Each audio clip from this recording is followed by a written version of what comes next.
Hello, everyone. Could you just type in the chat if everybody can hear me okay? And if I get some confirmations, then I'll begin. I want to make sure that, okay, that's great. Okay, that's good. So hello, everyone. I'm Dylan. I'm a third-year philosophy student, and today we'll be going through some time management tips that I have for you. Just a quick note, if you have any questions throughout, feel free to post them in the chat and I will go through them after the session in the Q&A bit. The first thing I want to talk about is at the beginning of your university year, academic year, it's easy to get overwhelmed at the start. And during the year when the workload starts to roll in and you're just starting to get used to the weekly schedules, your timetables getting settled in, and the amount of workload you're going to get, it's easy to feel a sense of panic in the beginning. So this webinar is here for me to help you avoid feeling a great sense of being overwhelmed, avoid panic, and hopefully in the future also allow you to get enough sleep, to get your health in order so you get enough exercise, to be able to get everything done academically and in your personal life, and still be able to socialize and relax. So for me, the big part about time management is efficiency and effectiveness. And what that means is getting enough time in your day-to-day life and getting more out of your time. And that has to do with organization and managing your time effectively and efficiently. So just to have a few things to keep in mind. The first thing is some of the specific things that I will say and the tips that I will give won't work for everyone. And my general sense of background advice throughout this whole thing would be finding and developing your own working habits and style. Some people work best in the evening, some people are morning people, some people can't, prefer to do their workload in one sitting, some people like to divide the workload. So I would like you to consider and experiment what sort of working style and habits work for you. And you don't have to take all the things I say on board. The second thing I want to say is apologies for some of the things I might say will be obvious to you. If you've gotten this far, if you're in university, I assume that you have a basic grasp of the fundamentals about time management. So if any of it seems patronizing at this later in the presentation, I apologize for that. But just in case that these things are new to some people, it will be immensely useful. And the third part to keep in mind is that time management is mostly about organization. The layout of the presentation would be divided between daily personal lives and academic university life. The reason why I've set it up this way is because getting feedback from my friends and my fellow students is often a culmination of these two things that make it hard for us to balance our time. So that's how I will structure it. Within each section, I will also be talking about general principles of guiding principles and specific tips. So the general principles are stuff that you can take on board and apply to specific parts of your life. The specific tips are helpful for very specific things. Okay. So personal life. The basic idea of organizing your personal life is understanding that perhaps not perfection, but success is a lot of little things done well. And so the general principle, the first general principle I will be talking about is knowing what's happening and what you need to do. And it seems very obvious. If you want to have your time in order, if you want to manage your time, you have to know what you're doing with your time. And that means having some sort of list, having some sort of schedule, having some sort of calendar. And perhaps some people have said that this is helpful, running through what you have to do at the beginning of the day and what you have to do the day after at the end of the day.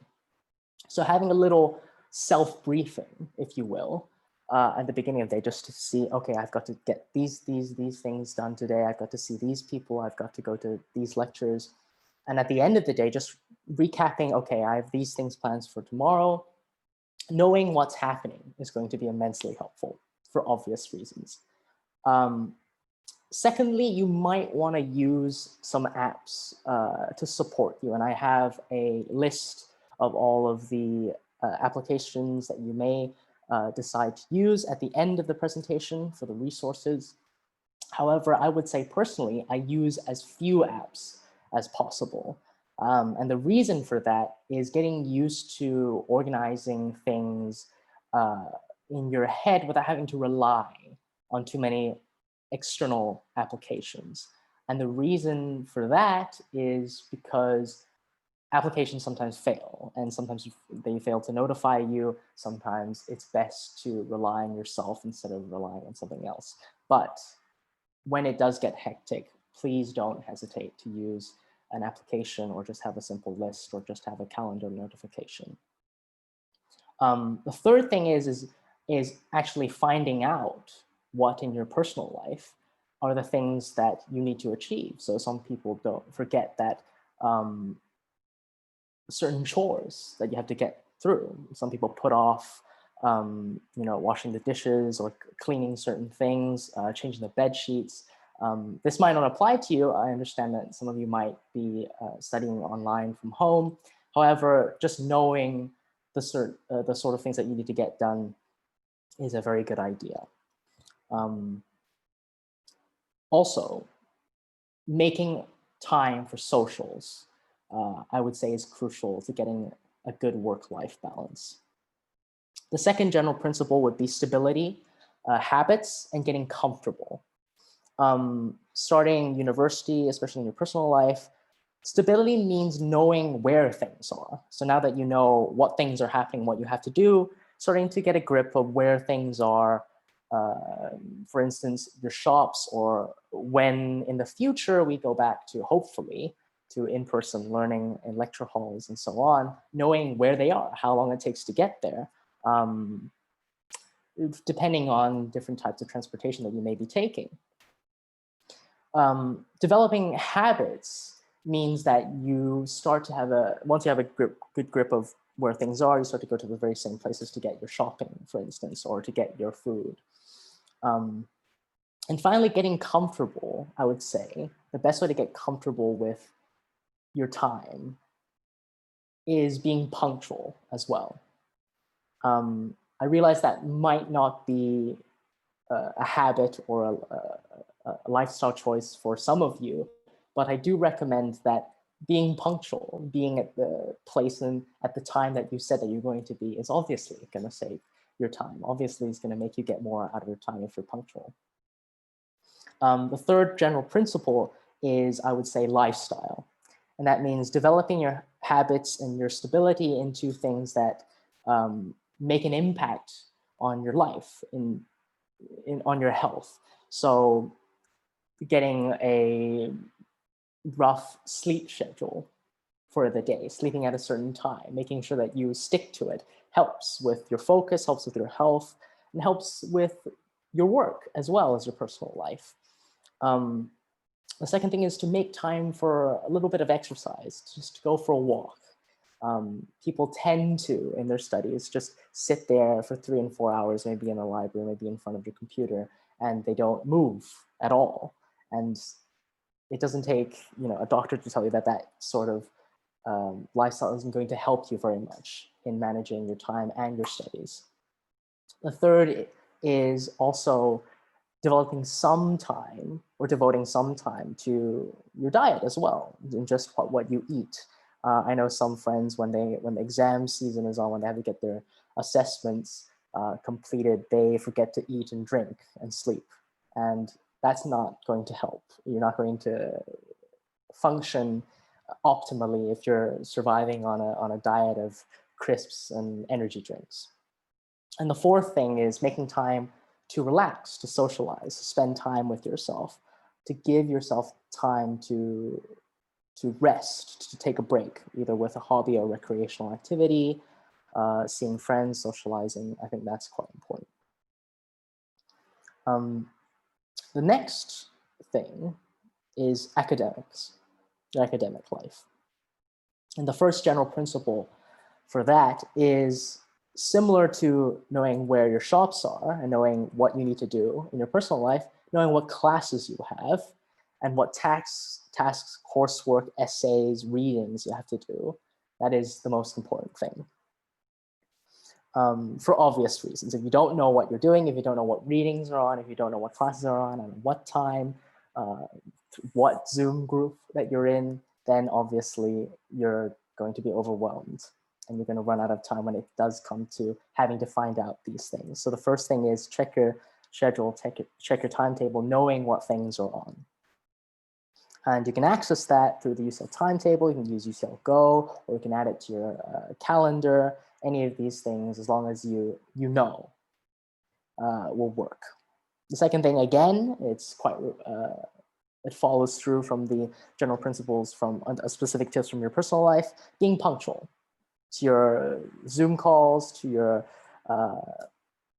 lectures if they are live, so that not only are you saving time for yourself, but most importantly, you're saving time for other people as well. If you're there punctual, you don't miss anything, and that will help you in the long run of just knowing what's going on. Tips for when in-person learning, if it happens for you in the future, knowing, again, where things are. Lecture halls, where the seminar classes are. The UCL Go app has maps. You can use Google Maps to find out how long it takes to get there, your transportation, whether you're biking or whether you're using the tube. And I would say not only being punctual, but arriving in good time is also very useful.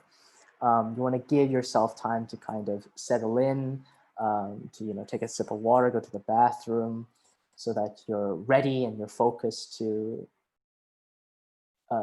take in the things that you're going to learn.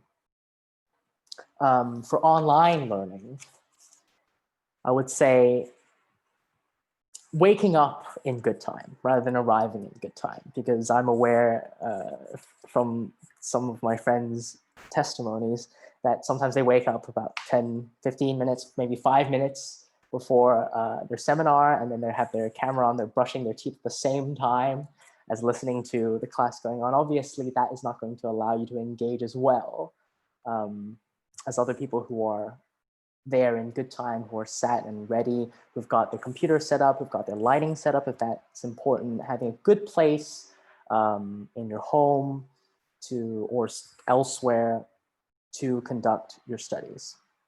And the good thing to do is just decide and to be ready and to know where these things are and to set things up and be prepared before it begins. That leads nicely to my third general principle, is prepare. Effectively and efficiently using your time means preparing and doing a certain amount of planning. That may just mean doing your readings for your studies. Although it seems obvious, some people do leave it too late, do leave it to the night before, and they don't have the energy to finish the reading. They might only read half. But do the coursework, do the reading, do the things, do the tasks that your seminar leaders do set for you, because that will mean a lot less catching up. Sometimes if people don't know what's going on, they haven't watched the lectures, they haven't done the reading, a lot of time in the seminars will be dedicated to catching up, to filling in things that you should already know. And so to save time, to make more use of your time, to manage your time better, do your reading, prepare, come to the lecture with notes, come to discussions with notes, come to discussion with questions, so you know what's happening, you're ready to engage, and you're ready to contribute. The second specific tip for the general principle of preparing is to think about what you're reading. Don't just skim through it, don't just blindly just look at the little, don't just look at the readings, actually take in what's going on inside. Like I said before, thinking about it and critically analyzing the work that you have and engaging with it with questions, thinking it through with yourself, organizing, and see if you can reword it inside your head so you make sure that you actually comprehend and understand the content, helps not only not only helps you engage with it in lessons, helps you with essays that you have, with coursework that you have to do, with exams that you have to do, and it also helps you commit it to memory. And that saves you time from having to go back through your notes and rereading the reading during the seminar. The third specific tip would be to take notes.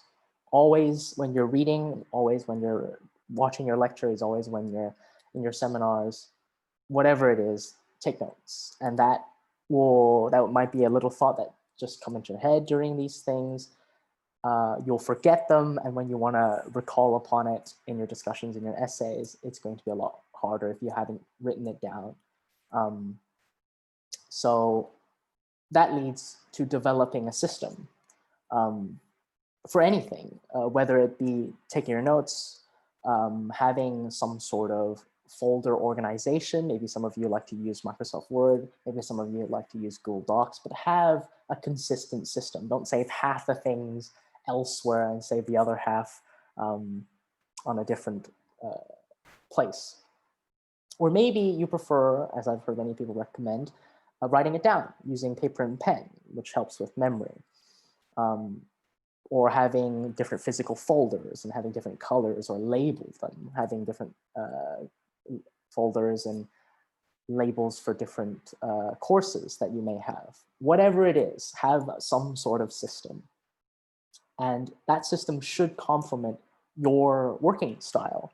And that's important. A system doesn't just mean organization, it means developing a system for your working style and your habits as well. As I've said before, some people prefer to do their tasks in one sitting. They want to go through it in 3-4 hours because that's how their mind functions. They like to have it takes time for them to warm up and focus on a specific topic. And so once they get started, they don't want to stop, because once they stop, it breaks away and they can't, it's hard to warm back up to the task again. Others warm up very quickly. And so that means that their working style allows them to divide up their work into small chunks. I'll do, for instance, 10 pages of reading an hour, and I'll take a certain amount of break, or I'll do 500 words of an essay for now, and I'll take a break and I'll come back to it later. Whatever it is, find out what sort of system works with your working style and your habits and your lifestyle, and allow it to complement each other. So it's all about making your life easier. So that's for academic life. So after all of that, I want to say a few things just to almost contradict myself, but to find a balance between the things that I've said and the tips that I've given to you. The first thing is, don't overschedule. So when people think, oh, I want to manage my time efficiently and effectively, to organize effectively, I have to overschedule everything. I've got to micromanage everything to the last second of the day. I would say anything that I've said today are only suggestions, and you don't have to take everything on board. And the important thing is to give yourself enough flexibility to unpredicted things in your life. Because if you overschedule, you don't make allowances to be adaptable or flexible when sudden things come up. For example, maybe an emergency, you might feel not particularly well a certain day. You might want to sleep in a little. Maybe there's a sudden event. Maybe your friends suddenly want to meet up or have a social event. Allow yourself the flexibility to adapt, to change plans. And also, when you feel like it, sometimes allow yourself the flexibility to relax as well. Maybe you don't want to work as you've planned today. Maybe you want to spend more time on yourself, on relaxing or doing a hobby. So give yourself, again, the flexibility to adapt to yourself, other people. Don't overschedule. I would say, as a general thumb, as a general rule, the maximum interval that you should schedule would be half an hour. Ideally, it would be an hour, 2 hours. You want to leave yourself enough time. Don't overschedule to things in 10 minutes intervals. The second thing I want to say is, again, find your rhythm and style. Some people function best when they cram. Although it's never, you'll never hear anybody recommend it, but for some people it does work.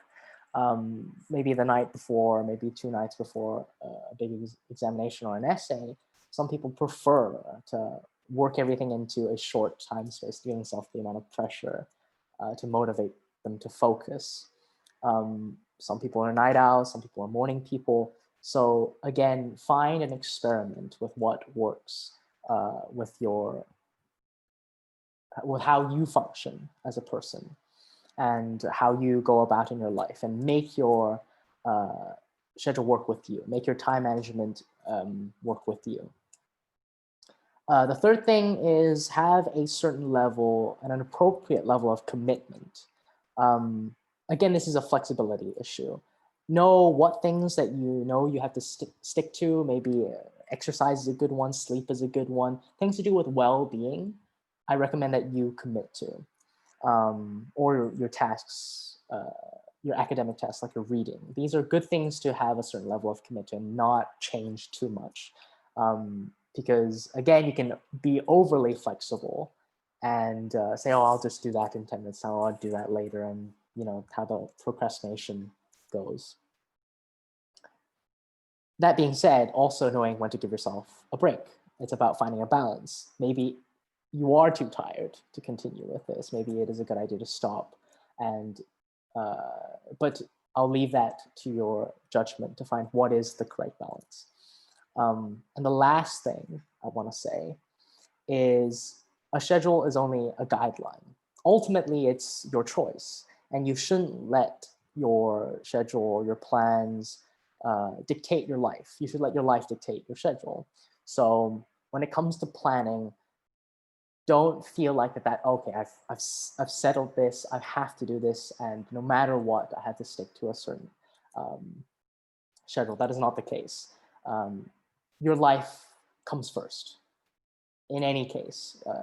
And this might be a controversial thing to say, but university life isn't everything. Your everyday life, your well-being, that is the most important thing.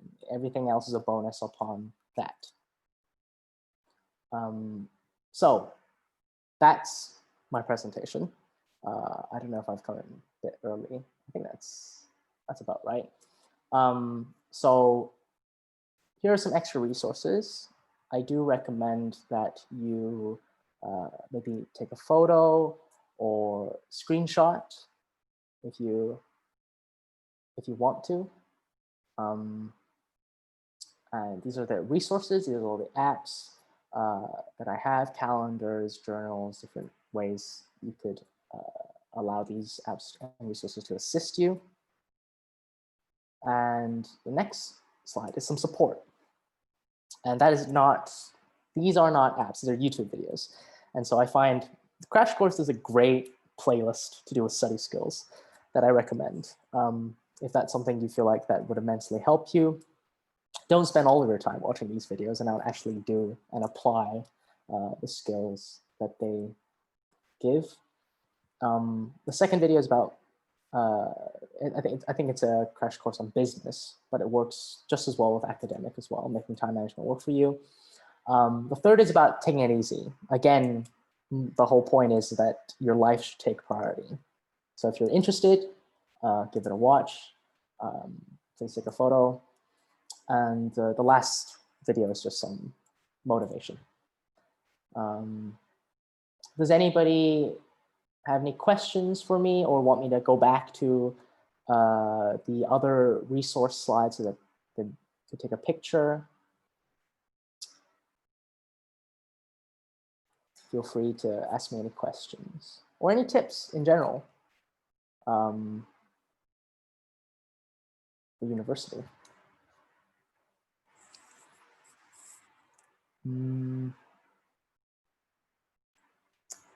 I'll give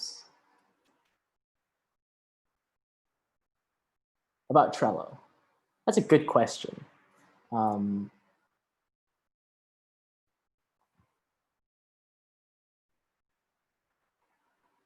see. I'll be completely honest. I haven't used Trello before, so I might have to look this up myself. Does anybody, Beth, do you know anything about Trello that you can? From what I understand, it's just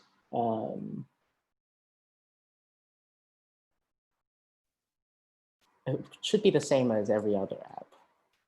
I think it's an organizational app. That's all I know. I'll be perfectly honest.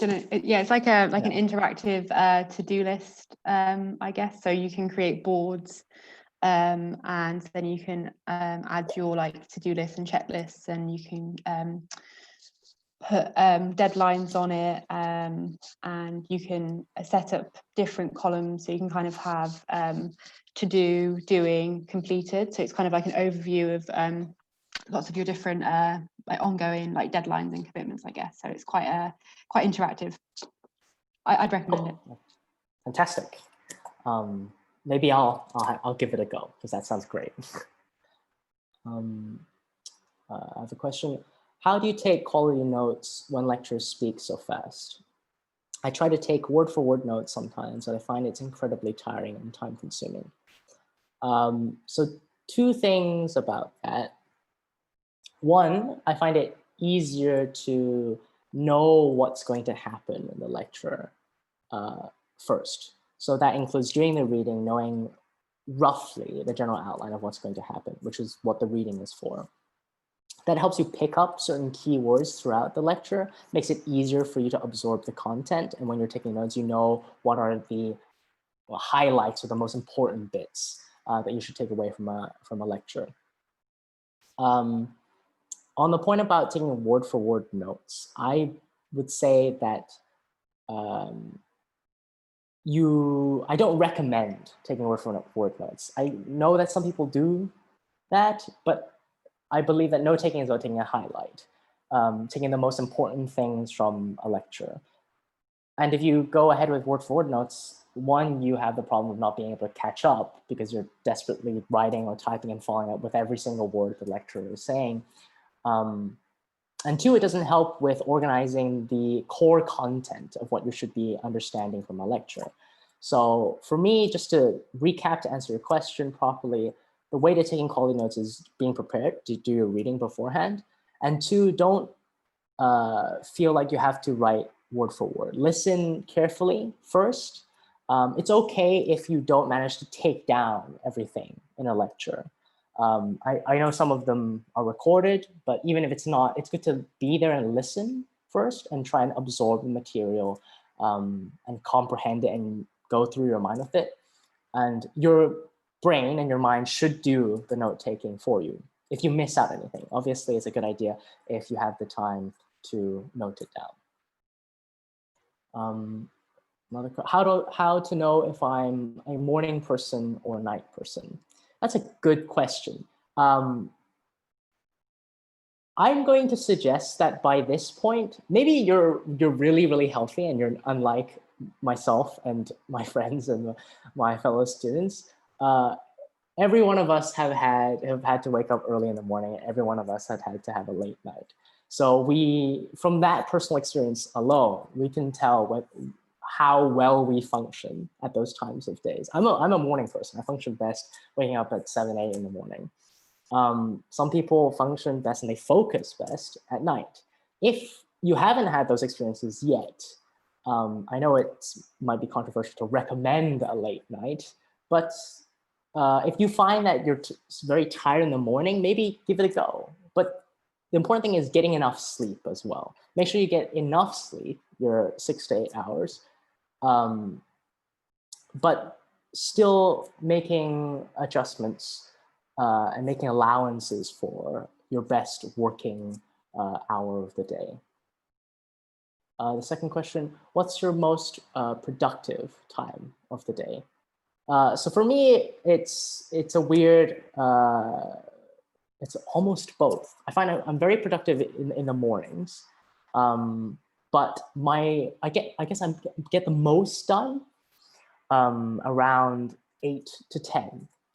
So although I'm more awake in the morning, I usually devote that time to maybe getting some chores done.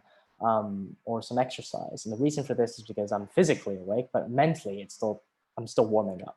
And I'm mentally most alert and focused in the evening. So I'm weird. But the most important thing to take away from that is, again, you have to know how well you function. And it's about finding those interesting facts about yourself to help it work with your schedule and work style. How do you know when to take a break if you feel like you have lots of work to do? That's a good question. That's why I said before, you should always prioritize your life first. So you have to take a break when, even if you have a lot of work to do, you're feeling ill, or you're feeling very, very tired, or you feel like you're just mentally stuck. Sometimes it's even more beneficial and you get more done if you know when to take a 10, 20-minute break. So I would leave that to your judgment. If you know that you're having an inkling just to procrastinate, or you want to have a snack or something like that, then maybe you might feel you want to commit to the work that you're doing. You want to push yourself a little harder. You want to motivate yourself a little harder. But if you genuinely feel that, even if you are just technically being productive and working, but your mind's not in there, then I would leave it again to your judgment. If you're not feeling so well, if you're not feeling that your mind is there, then take a 5-minute break, take a 10-minute break, have a snack. And you'll find that it's easier to focus if you know how to work with yourself and how you're feeling. Could you please share some tips about doing readings? It's really hard to project how much time is needed, and it could take forever to finish. That's hard. The reason why I say that, because it depends on what the readings are, the content of the readings, and how difficult it is. And again, that depends more on you than the actual readings itself. You're right in saying that it's really hard to project how much time is needed, precisely because of all of these factors. Some topics you'll find, oh, it's a breeze. I understand that first go. And maybe it might take you maybe simply 30 minutes, an hour to breeze through a piece of reading, understanding exactly what it's trying to say. Sometimes you might find a topic more difficult. Maybe it's not as a topic that you're not that particularly interested, which is usually the case. In which case, give yourself the time, and it may take more time because you might not be able to breeze through it once. Maybe you want to go back again. Maybe you have to read it sometimes 2 or 3 times. For me, as a philosophy student, that's a common thing. Not everybody writes clearly and concisely. Sometimes it takes a bit of unpacking. And so it could take anywhere from 30 minutes to an hour. I would say that if after an hour you still feel like I haven't understood this, I feel like that I still have to devote more time to this, give yourself a little bit of a mental break before doing it. I know that some of the lecture is recorded. I know some of my friends prefer, if it's a particularly tricky piece of reading, they might listen to the lecture first, or they might do the reading briefly and allow the lecture to do more of the heavy lifting. But I would say, again, knowing what it is you're reading, knowing that it's less to do with the reading and more to do with you, will help you be a bit more flexible with that sort of thing. I wouldn't say that you could ever predict how much time a particular reading will take. I wouldn't recommend you doing something like, okay, I'm going to devote this amount of time to this reading, and I'm definitely going to finish. That's to do with comprehension, it's to do with understanding. You might want to take notes. You have to be flexible and adapt. How long should I stay on one go? How long does it take for the brain to stay focused on one task? Oh, I see. I don't know. I'm not a neurologist. I can't give you a scientific sort of definition as to precisely how long. Maybe there is an answer. I don't know. Maybe if you're interested, you can Google it. Maybe there is a scientific answer. But for me, I would say it depends. It depends on my mood on the day. It depends on how well rested I am. Depends on what I've been eating sometimes. if you've just had a cup of coffee, you'll find it easier to stay focused for longer periods of time. On that specific thing about caffeine, I don't recommend you relying on caffeine. It can be helpful. But I can't tell you how long does it take for the brain to stay focused on one task. It depends on who the brain belongs to. It's, you know, maybe some people have a shorter attention span. Some people can stay focused for a very substantial amount of time. And it depends on what the task is. I find that it's easier for me to stay focused if it's a piece of reading or a course that I'm particularly interested in. If it's something you're passionate about, you're bound to have the motivation to stay focused on it. If it's something that I am not that particularly interested in, I might feel like I need a break every 20, 30 minutes just to give myself a couple minutes to readjust. How do you handle constant distractions from messages and notifications? Good question. Some people can do very well with that sort of thing, where they can, when they're focused and when they're doing a task, they can just ignore it. I happen to be lucky enough to be that sort of person because I've usually listened to music or without lyrics specifically to help with focus and to drown any outside noise out.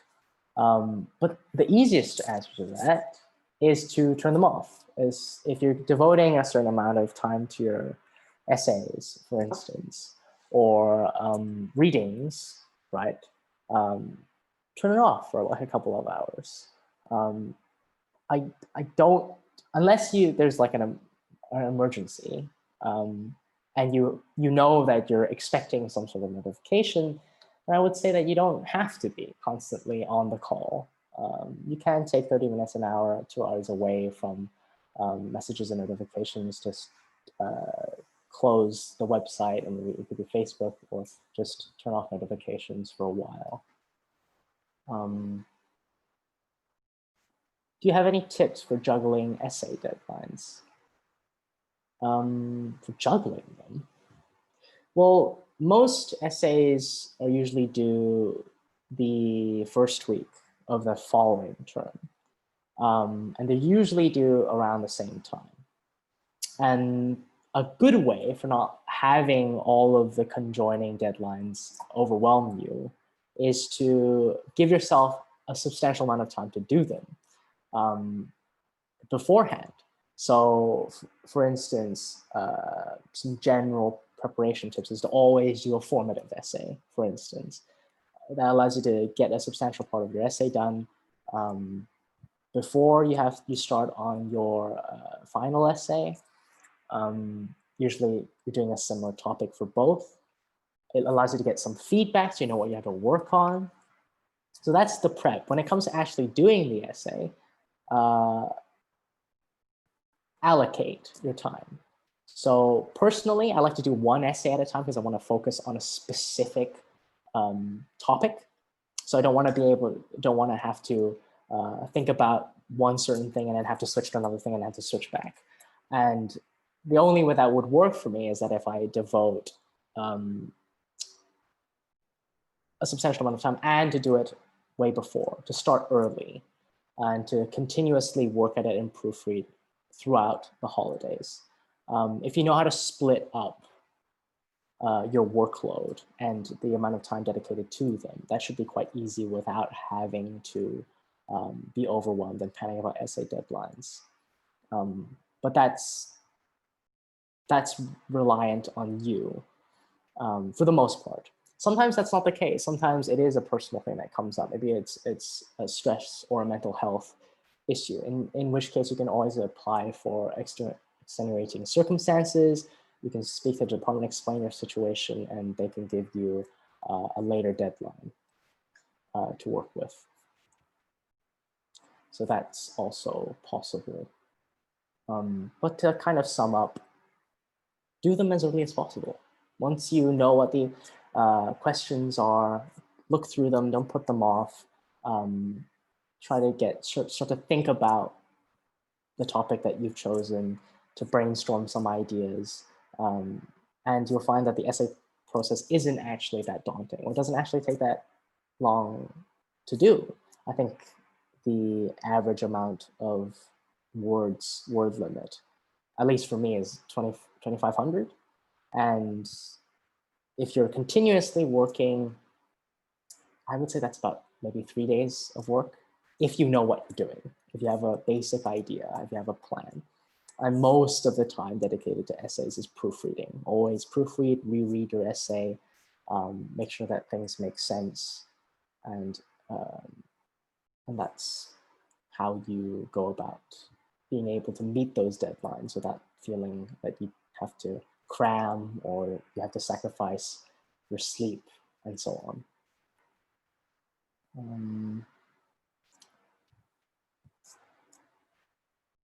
Any other questions?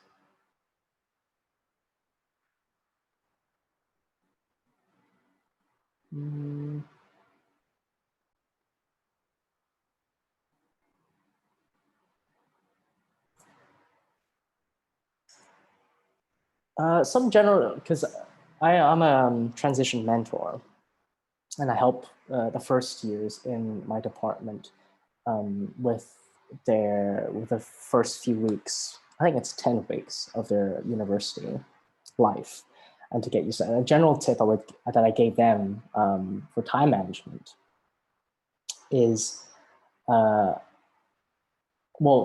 all the things that I've said before, but also having the right sort of motivation is also good. But that's a very broad sort of thing. That's almost an existential level question. And I apologize if this sounds philosophical, but knowing why you're doing something helps with actually doing it. So you're not just blindly following a schedule, you're not just blindly following a timetable, and you're just blindly doing things. You know what you want to get out of it, you know why you're reading, why you're doing this course, and being able to justify yourself why this is something you want to do makes doing it a lot more fun, makes doing it a lot more efficient and effective if you give yourself the right sort of motivation. Sometimes it's quite cheesy. I know some people wake up to a specific song to get them motivated in the day, to give them a sense of purpose. Maybe it's that. Maybe give yourself a bit of a pep talk. It sounds very, very cheesy, but sometimes it does help some people to know that they're not just, there's not a divide between work and play. You're not just working so that you can relax and play later. There's actually a purpose that you've given yourself to doing certain things. So that might be helpful. I think that the questions aren't coming anymore. I might give it a few seconds, see if anything pops up. I don't think so. So I thank you all for coming to the session. Remember that the extra resources are available. If you haven't taken a photo and you want to, please tell me now. But I will leave them on for a few more seconds. Also, please, there are more sessions on different topics coming up. So please check them out, see if anything pops out to you as something that you want to see. For instance, I know that this week Ellen is running a session on UCL support services on Tuesday, and Isabel is delivering a session on learning remotely on Wednesday. So you can sign up for those if that sounds like something that you want to see. Oh, the links are there as well for more events. It's great. Do sign up. And if there is nothing else, then thank you very much for attending.